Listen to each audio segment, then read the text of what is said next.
ইন্টারভিউয়ের জন্য বিশেষ করে মনসামঙ্গল কাব্য থেকে কয়েকটি প্রশ্ন আপনাদের একেবারে জানতেই হবে। কি ধরনের প্রশ্নগুলো? যেমন ধরুন, প্রথমে আপনাকে যদি প্রশ্ন করে যে প্রাক চৈতন্য যুগের কয়েকজন কবির নাম বলুন। তাহলে উত্তর হচ্ছে কানাহরি দত্ত, নারায়ণ দেব, বিজয়গুপ্ত এবং বিপ্রদাস পিপিলাই।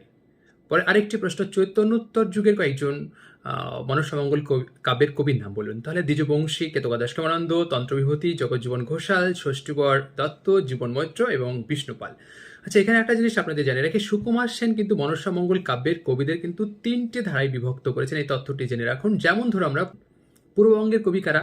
কানাহরি দত্ত, নারায়ণ দেব, বিজয়গুপ্ত, দ্বিজ বংশী এবং ষষ্ঠীবর দত্ত।